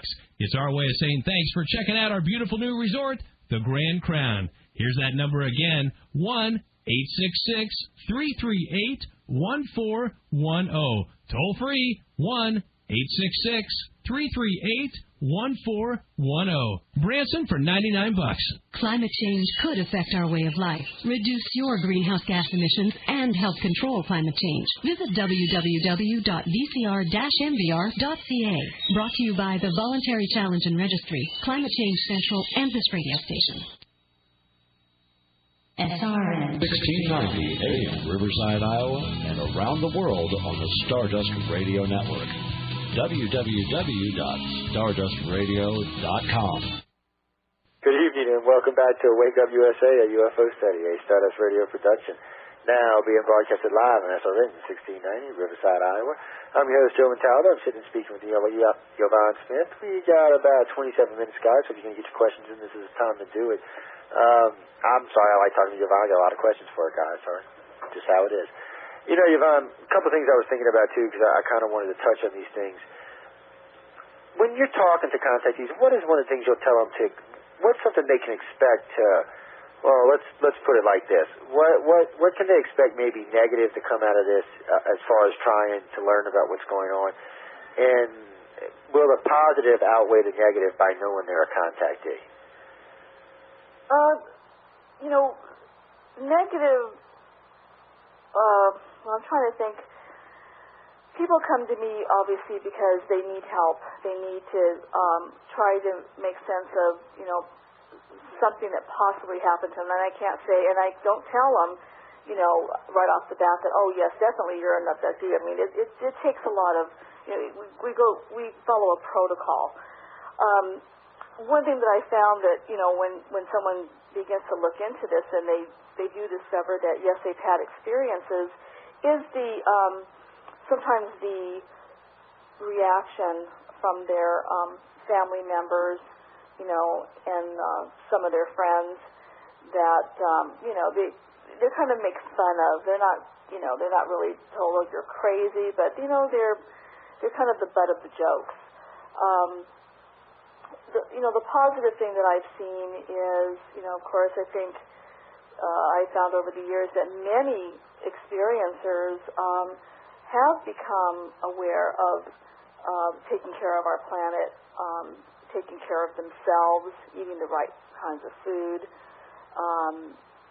Certainly I have seen psychic abilities being heightened when they've had an experience. And I think everyone does have psychic abilities. We all have the gift, but we all don't realize it. We don't, you know, we don't become aware of, unless maybe sometimes a very traumatic experience may happen. I know people who've had terrible car accidents, or, you know, say near-death experience, they come out with heightened psychic abilities. The same with someone who's experienced an abduction. So many of my serial members are very, very psychic, and they use their gift to help others. So it's not for, you know, for self-gain. And because if you do use it for self-gain, then, you know, you're misusing your gift, and you may not have your gift for very long. So there, you know, there are many positive aspects later on. They meet other people who've had these experiences. Couples have gotten together and even gotten married because I feel that, you know, of course they have that common bond where they could talk about their experiences. I'm glad you said that, because I thought I was the only researcher that had that happen to him. We've got a couple of people who have gotten together and gotten married. It was an amazing thing to me. I got to say, it was very unexpected the first time it happened. This was a while back, but it was very unexpected. And now that I've seen it a few times over the years, I'm kind of like, wow. And they seem to work. I don't know if that's true for you or not, but the relationships seem to work. They seem to work quite good too. I was kind of like, okay, well, this is something new. They had that common bond. I think having that comfort level with each other. Yeah, it seems to provide a comfort and friendship level that I guess you just normally don't get, especially in a new relationship. That's an interesting thing in itself. Getting back to what we were talking about before the breaks, I keep seeing threatening in my life in the virtual auditorium. And I see y'all's hands up. We'll get to y'all in just a second. They were talking about people who had gone to the doctor, and the doctor had told them that they had a baby and the person had never had sex yet, or they had gone to the doctor and the doctor said, well, you know, it looks like you've had 2 or 3 children, and the person's like, as far as I can tell, I've never been pregnant. I mean, have you had anybody tell you that? I've had cases where the woman has not had sexual relations, and she finds out that she's pregnant, you know, which is very unnerving to that person. It's very difficult to understand. So yes, I mean, these these cases are out there. I know Bud has many cases. David Jacobs as well has many cases. These are the cases that we can't just, we don't talk about them many times publicly because, like I said, it's just we're still trying to get the attention of mainstream public and media to listen to the fact that these abduction experiences are real. But we cannot turn our back to these missing pregnancies and all the other things that happen to people during their abduction experience. I mean, there's it runs a whole gamut of things, and many times I like I said, I avoid talking about it in an interview, but I do have them in my caseload. Yeah, I know I've been touching on what I like to call those questions that we kind of, teeter on whether we should be talking about them or not. But I'm not going to push any really deep ones. But one more about that, and then I'm gonna let the audience have you. But what it was is, have you ever? Okay, two things I wanted to ask you actually. One, have you ever had any contactees describe like glass rooms on a ship, or a weird colored blue? Go ahead. And you said glass rooms?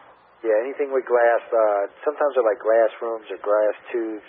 I've had quite a few contactees tell me about what looks to be like suspended animation tubes. But anyway, I'll let you answer that. Go ahead.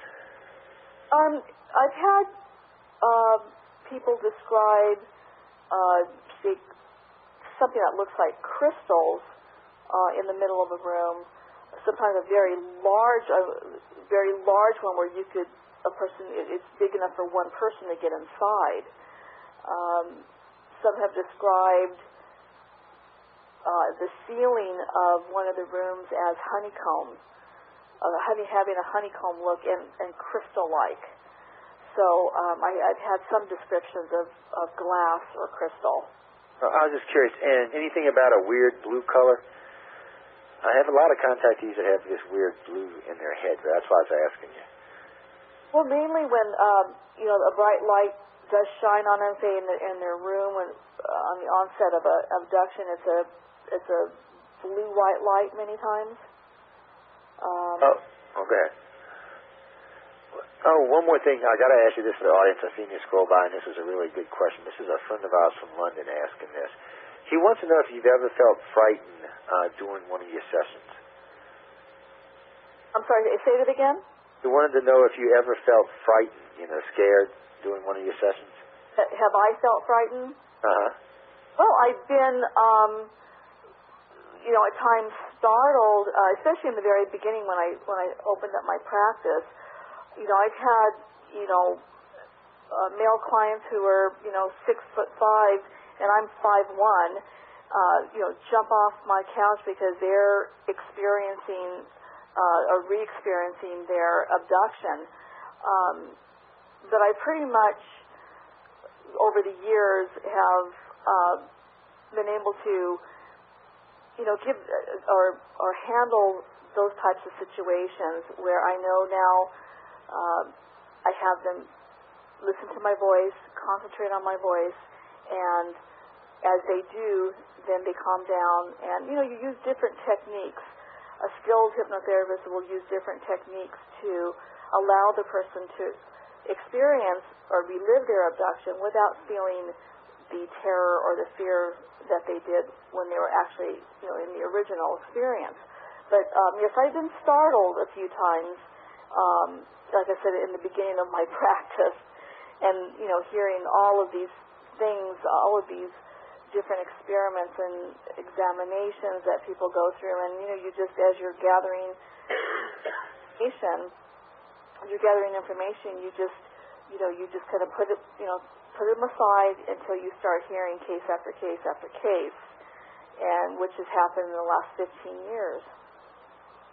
I know after when you first got started on this and you're listening to people, and some of these people you can tell are pretty interesting people, and you kind of wonder what's going through their head or why.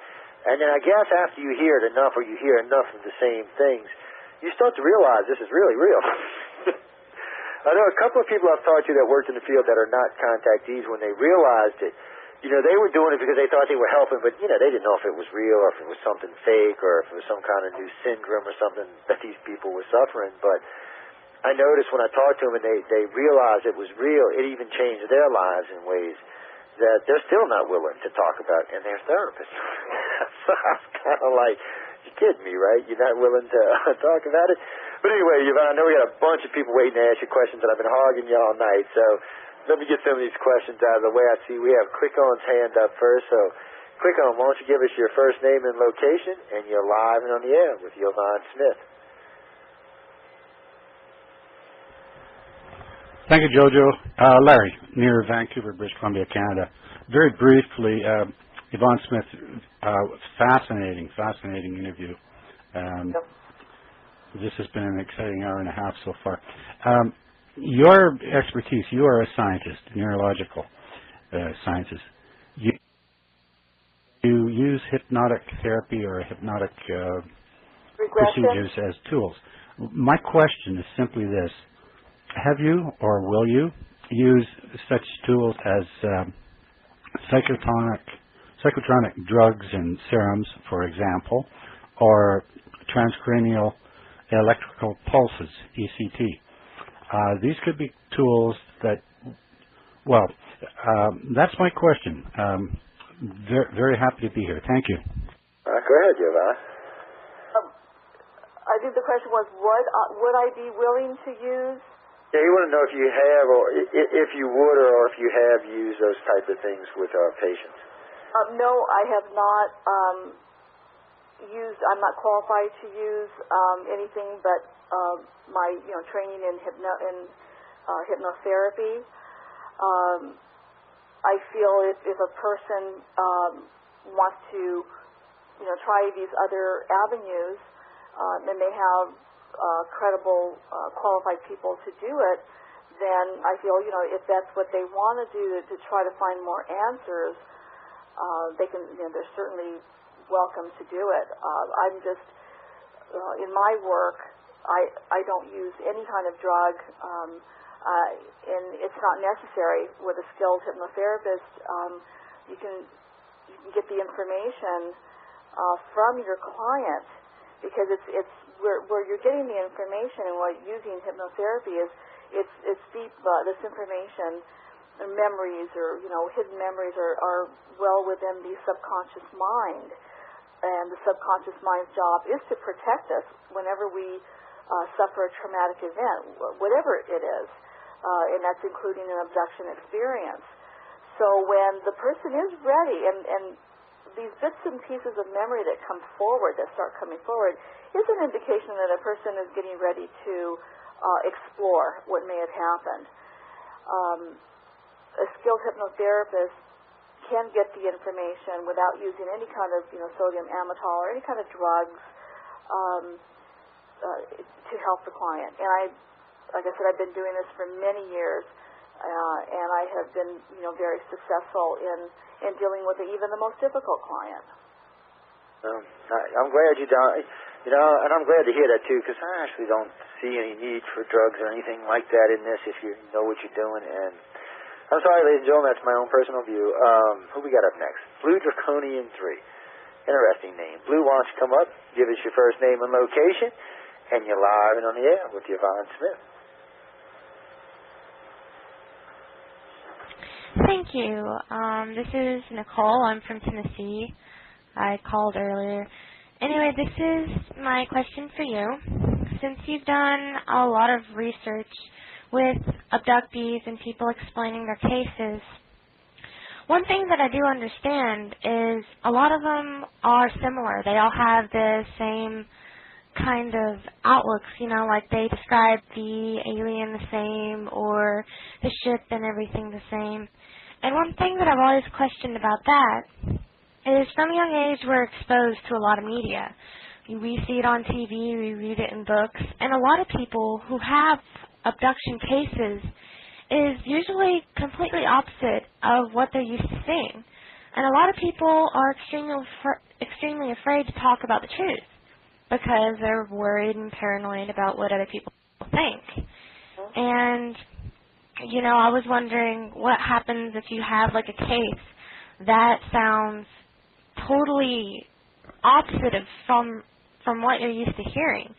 Do you completely, throw it out the window saying that, since 99% of these cases are this and yours, couldn't possibly relate, do you just totally disregard those cases, or do you actually take a look at those as well? Because, of course people are going to, try to stick to the same kind of guideline because that's what they're used to seeing. If someone sees, spirits or something abnormal like that, usually they'll tell, their parents, like young children, oh, I see angels, or oh, I see this. So it sounds better so that they know their parents aren't going to, look at them like, they're crazy. Have you had cases like that? And if you have, like, what do you do with those? Do you believe them? How do you do with those? Well, doing research, the reason we do research is we want answers. We want to try to get to the truth. So, no, I do not dismiss out of hand if I hear something, completely left field.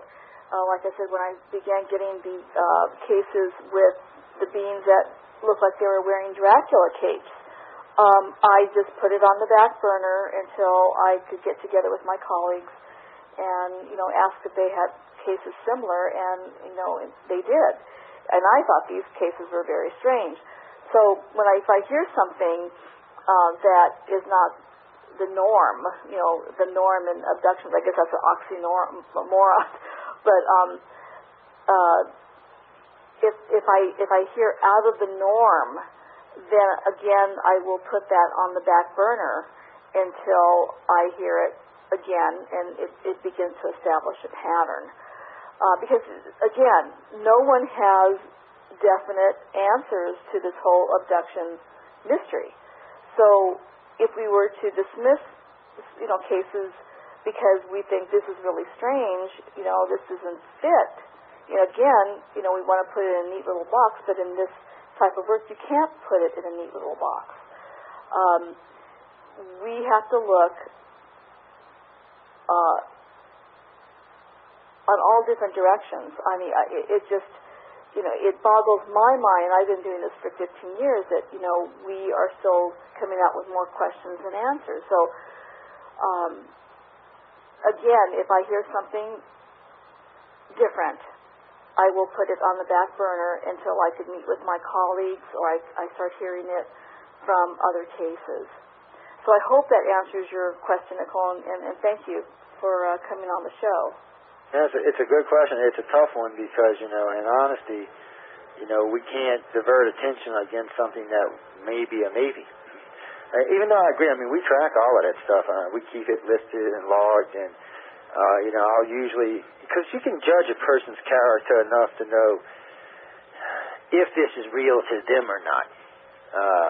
And that's kind of important. If it's real to them, then, it is worth logging.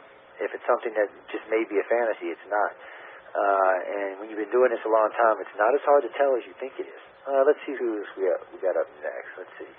Instant Karma. Why don't you come up, give us your first name and location, and you're live and on the air with Yvonne Smith. Hi.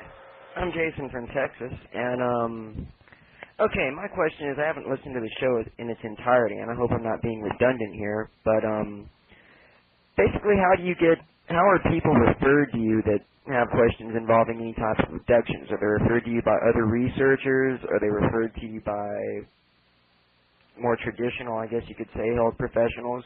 Or do they come out and find you? And there's also another question that I have to pass on from text. The treaties would like to know, have you ever had a reason to think that at any time the government has been watching you and your work over the years? Seems like an interesting one that I just couldn't pass up. Okay, thank you. I get referrals over the years from traditional therapists, from psychologists, psychiatrists,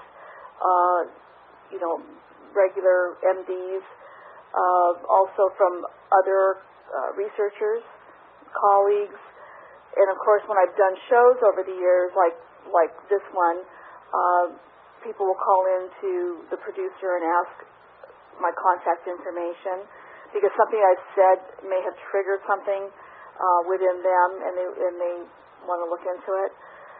So it's just, over the years it's just on my work is on a referral basis. And the second question, and I'm sorry, Joe, what was the second part of that question? I was. I kind of caught half of it and didn't catch the other half myself. Instant, can you hear us there? Why don't you come back up to the mic and re-ask it? The second part there. Yeah, we still got enough time. You want to try it again? Give me a 1 in text. Yeah, go ahead. The mic is yours. Go ahead, Instant. Yes, the treaties that asked this question in text in the room, and basically it was at any time during your work involving abductees, have you had any type of, government experiences, or has the government seemed to take any type of interest in your work? Have the MIBs ever came and knocked on the door? Okay, that's what it was. I'm sorry, I just drew a blank on your second question. I was trying to answer the first one, but no, for the last 15 years, I have not had a problem with, I feel, any type of government official. No, I'm not saying, they have such technology now that my phone can certainly be tapped. The FBI may have a file on me because of the work I do. But I believe it's because, I'm not delving into government documents. I'm not filing Freedom of Information requests. I think that's why they pretty much leave me alone. They could dismiss me. She's just one of the kooks, dealing with abduction cases, and that's fine. Leave me alone so I can do my work. So I really have not had a problem, with anyone asking questions or coming around, trying to find out what I'm up to. And if they do want to tap my phone, and if they do have a file on me, I think they're going to be pretty bored. I mean, I'm a hypnotherapist and I do my work, and I don't have a hidden agenda. So, Jason, I hope that answers your question, and thank you very much. And that's important, ladies and gentlemen. I would think they have a file on all the ufologists who've been working in the field for any length of time, especially working with contactees. But really and truly, we say that all the time. It would be really boring life if you had to sit there and listen to all my phone conversations. We got about 5 minutes. I'm going to try to sneak in one more question because I see Joe in Florida has his hand up. So, Joe, if you got a question, Yvonne, why don't you come on up and ask your question?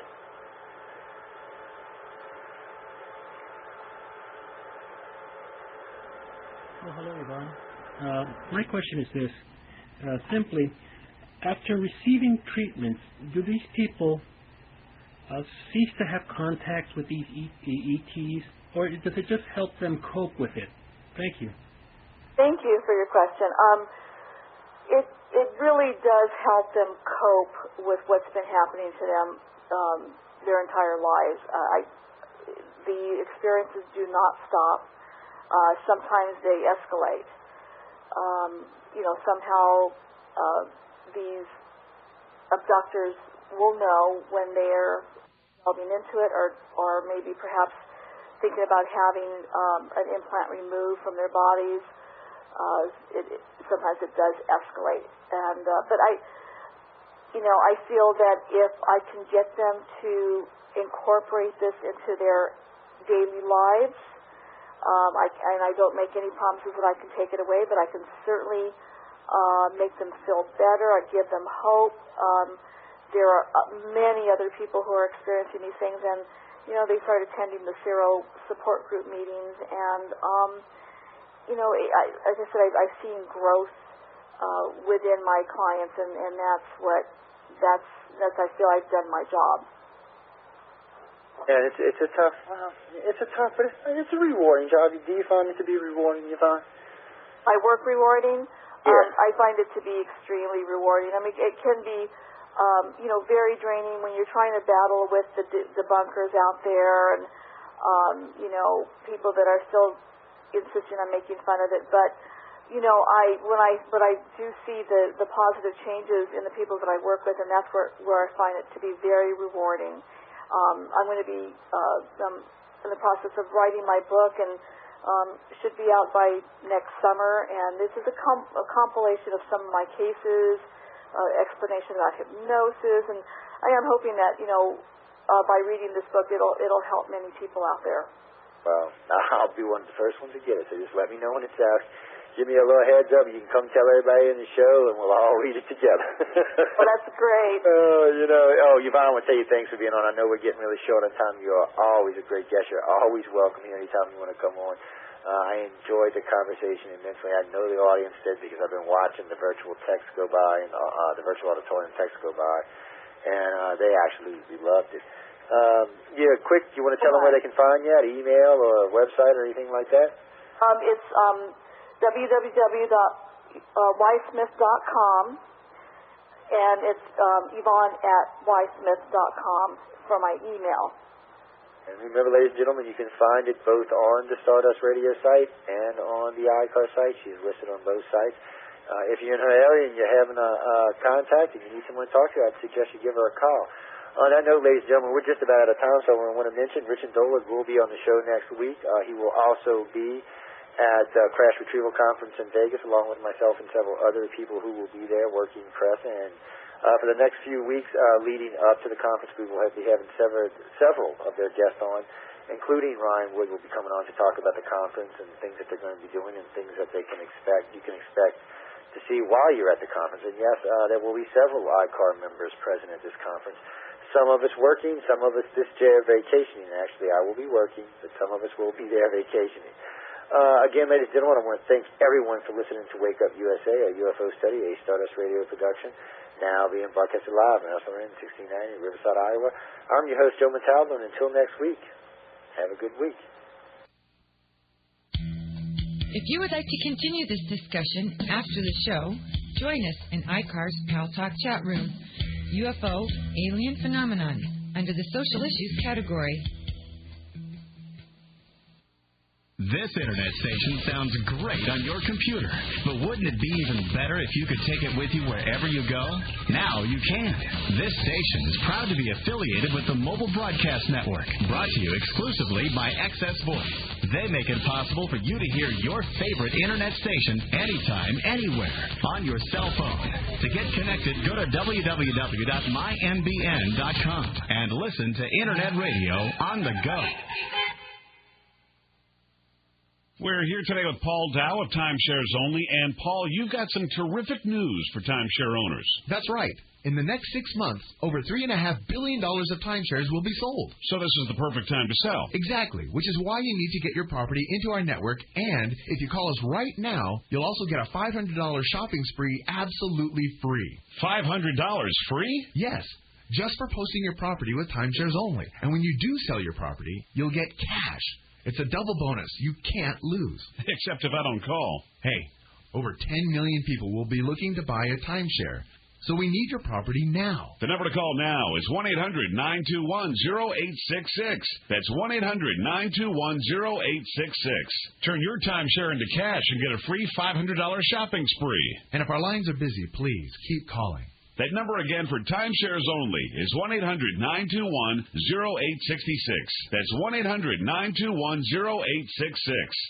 Alexis Parking, your aviation destination. You need something grand, something special, something unique. Look no further than the Alexis Park Inn of Iowa City. There you'll find 27 supersized suites of all varieties, most with jacuzzis. The Alexis Park Inn is an aviation-themed hotel where your continental breakfast is delivered right to your door because they're committed to your satisfaction. Give the Alexis Park Inn a call toll-free at 888-9-ALEXIS or check out AlexisParkInn.com. Alexis Park Inn, your aviation destination. Alexis Park Inn. Are you looking for an internet radio station with a unique blend of talk radio and an eclectic musical flavor? Join Stardust Radio today at www.stardustradio.com, where talent and technology meet. SRN 1690 AM, Riverside, Iowa, and around the world on the Stardust Radio Network. www.stardustradio.com.